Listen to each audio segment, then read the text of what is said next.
we had two home games, and we protected home court. Alabama State and Alabama A&M played well.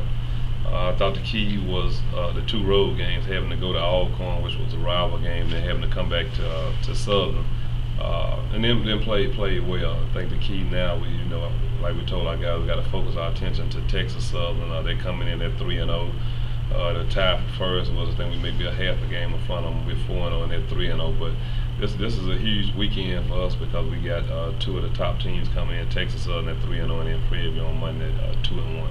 Well, walk me through your team, like the mentality. What's something about the team that's sticking out to you right now that you're like, okay, we're doing good right now? I think it's a hard-nosed team, a team that doesn't mind doing the little things, a team that's very unselfish.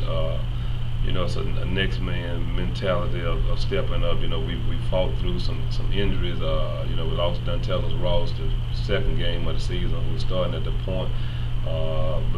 But Jew and Jeremiah Bozeman have stepped up and done a great job of filling in and running this spot. We lost Chase Franklin, which was our leading scorer. He was averaging about 14 or 15 for us, and that was the blow that we just didn't think that we could get over, losing both of those guards. Then Paris Collins stepped up, and then we got Trayshawn Bolden back eligible,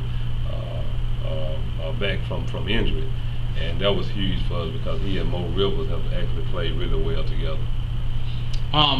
Walk me through this game coming up for you right now. What's something about Texas Southern that sticks out to you that y'all got to address? I think the thing with Texas Southern is just how well they score the basketball. You're talking about a team that average 80 points a game. You're talking about a point guard in Trey Jefferson who averaged 23, 24 points a game. You got a kid inside at 7'2" who transferred from Auburn, who's really, really good, averaging 9 points and 9 rebounds and 4 or 5 block shots at the rim. You got a kid, Dante Clark, who transferred from UMass, who's averaging 15 points a game. And then you have a kid, Bruce, who also transferred from a high major, who's averaging double-figure points. So you're talking about 4 or 5 high major transfers who can really play, and they present a problem for our team. Sticking with your team now, what's something that they got to do this Saturday to get the W, in your opinion? I think the thing with our team is we got to continue to be unselfish and play together on the offensive end, share the basketball, and enjoy playing together, working inside out, going to Trayshawn and Mo on the block, and then let them be more of a point forward, distributing the basketball. Defensively, we just got to have that junkyard dog mentality. We got to get back tails. We got to slide over and take the charge. We got to help the help. We just got to have that mentality on defense where we're not going to let our guys score easy. We're not going to let guys come through the lane. We're not going to give up easy layups. We're not going to give up uncontested shots. And that's the only way we can win because, we're not the most talented team, but we do a great job of doing what we do well. What's the ceiling for your team, in your opinion, right now? Again, y'all are 4-0 in conference, but what's something that you can see being like the finished product of a Jackson State team? So, yeah. With the confidence, guys having confidence. We gave our guys 2 days off because we had played 4 games in 8 days, and that was grooving. Then you're coming into your Texas Southern game, so we gave them 2 days off yesterday and today. But to give guys 2 days off and to see guys still coming in working on their own, working on individual stuff was good. We got a couple of guys on the court now getting ready to work out. We had guys come this morning at 8 or 9 for individual workouts. So we'll get back on the court, try to put a game plan together and try to put some team stuff together start tomorrow. Are y'all doing anything different coming up for this game, or just business as usual, same old stuff? The only different thing we're doing right now, because we've been injured, I don't think practice will be as grueling. On Thursday, I would have liked to have a good hard-nosed practice Thursday and Friday going into the Texas Southern game, but we got a couple of guys banged up, so we're trying to let them get back well.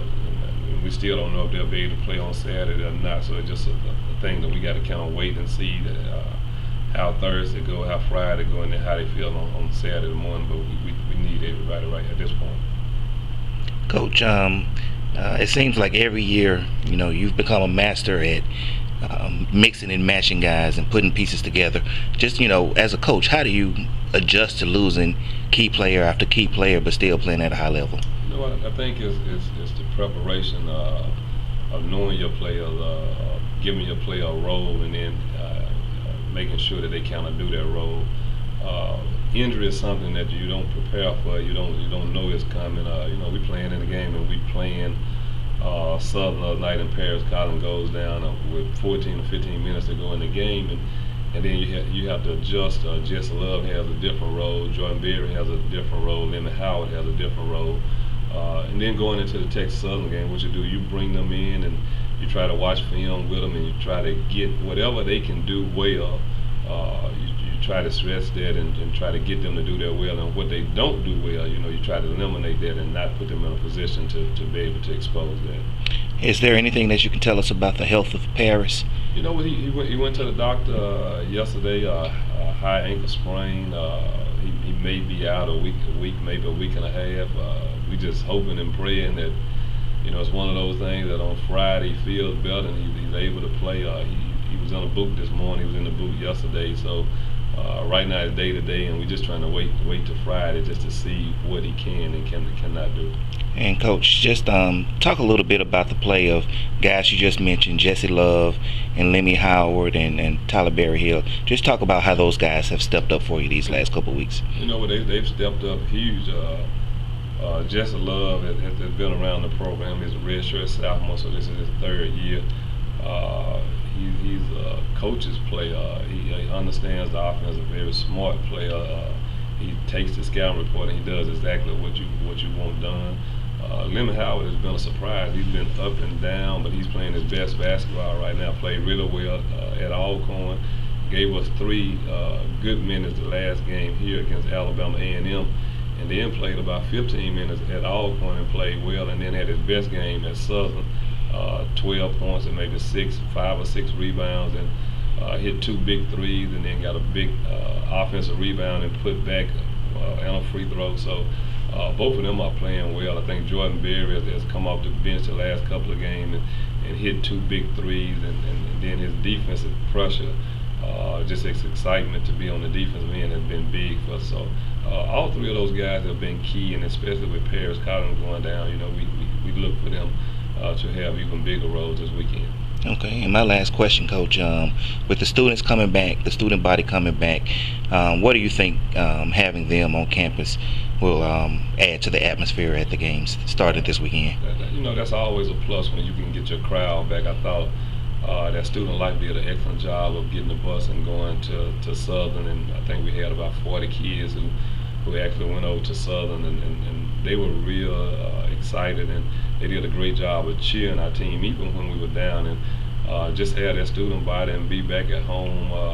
I think our guys will really appreciate that, because the last 2 games we played, Alabama State and Alabama A&M, we didn't have that student body here, didn't have that band here. So I think our guys are looking forward to being back in school and having the students back at the game. All right. Thank you, All right. Coach. Thank you so much, Coach.